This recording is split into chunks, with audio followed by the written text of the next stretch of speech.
Cool, so you guys, welcome back to another video. Today we're talking about Gemini Man, and this movie stars Will Smith and is directed by Academy Award winner Ang Lee.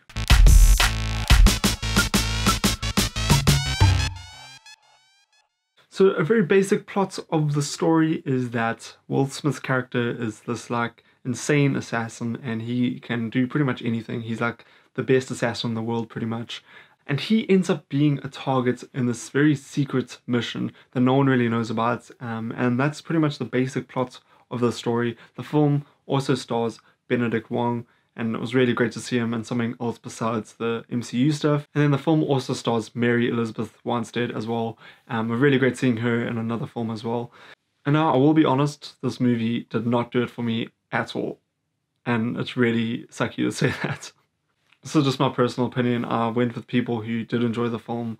I personally found it really slow and really boring at times, but I also found the tone of the film to be very different at times as well, and there was a lot of sort of exposition being dumped on us throughout the whole movie, and there was just a lot of things that just didn't really add up in my head. And I won't go into spoilers in this video, but I'm going to talk a little bit about why I did not like this movie, and also some of the things I did like. So some of the things I definitely did like is, if you have seen the trailer, you would have known that Will Smith encounters a younger version of himself in this movie, and the visual effects on that are just absolutely incredible. It's insane, and I was looking closely to try to see if I could notice anything that was different or that didn't look that real. And obviously it's the same person, I've just made him look younger, but that technology now is at a stage where it's so hard to distinguish what is real and what is not, and it is insane.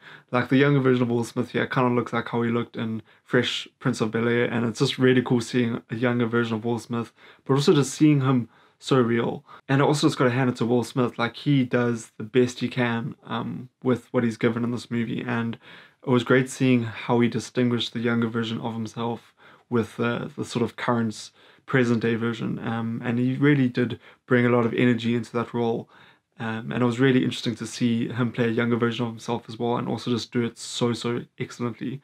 So to go into some of the things I didn't like, the movie tries to have a lot of humor in it at times. There's a part in the movie where a teenager says wicked, and like I'm like, teenagers don't talk like that anymore. Maybe they did in the 90s, but like they don't anymore.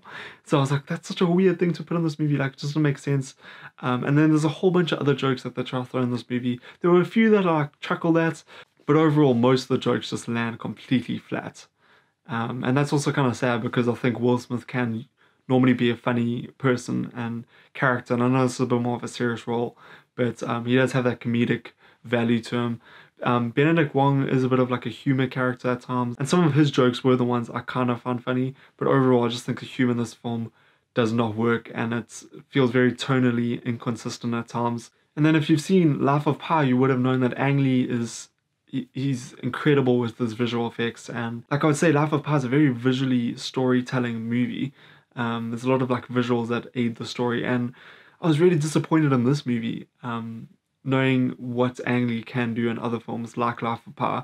I just feel like overall visually this movie was extremely bland. I really was expecting more exciting action sequences in this movie. We're sort of told that Will Smith's character is this extremely like elite assassin, and he's really skilled, and there's a few moments that we can see that, but overall the film doesn't really explore his abilities that much, and mainly just explores him confronting this younger version of himself, which is interesting at times. The film sets this expectation on Will Smith's character through other characters, and also through a few scenes that we see him doing some really cool things.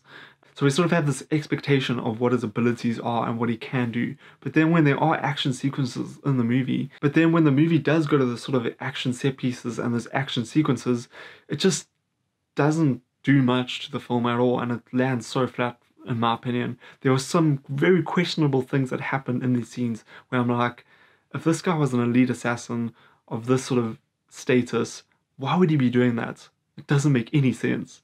So there was a lot of those moments in this film, which was really frustrating, because I was really hoping for sort of like Mission Impossible type action sequences in this movie, and I didn't really get that at all, really. I'd also say that a lot of the action sequences feel very inconsistent in this movie, which also kind of sucks, because I know Will Smith can do an incredible job in action movies as well, and overall I just felt like every action scene in this movie was disappointing, which sucks because I think that was a huge driving point of the film. And it was a part of the movie that the movie really wanted you to care about, and I just was not invested in any action sequence whatsoever. There's a few scenes here and there that are pretty cool. There's a pretty cool fight scene, like in the middle of the movie, but overall I just really wasn't that invested in any of the action at all, which again is not a good thing.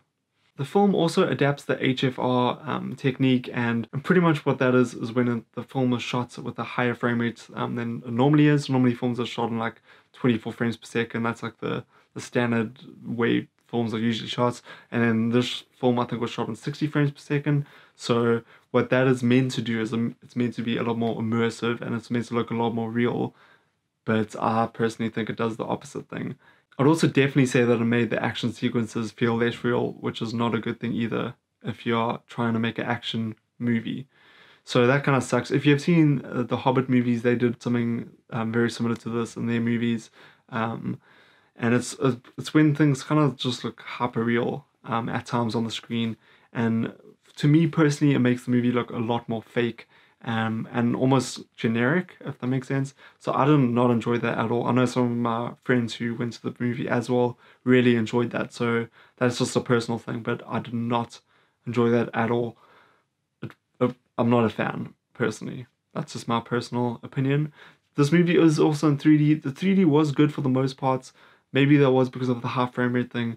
But again, overall, I'm not a big fan of 3D. So I couldn't really care less about that. So overall, I'm sad to say I was really disappointed in this movie. I was really hoping for a lot more. The movie tries to make you care for certain characters and certain plot points, and it does this with a lot of dialogue and exposition and stuff like that.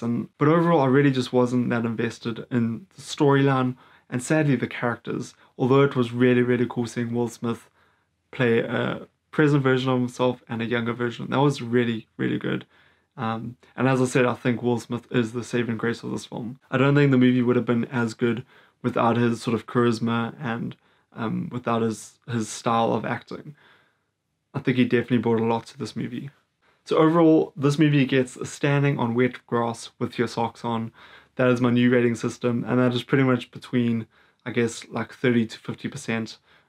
If you're looking at it percentage-wise, or like 3 to 5, if that makes sense, out of 10. So that's my rating for it. It's like anywhere between that, I guess. Standing on wet grass with your socks on. That's how I felt about this movie, which is hopefully going to be a lot more. And then press the bell icon to be notified every single time I upload. And yeah, I guess I'll see you guys next time. Joker review coming very, very soon. I'm super excited.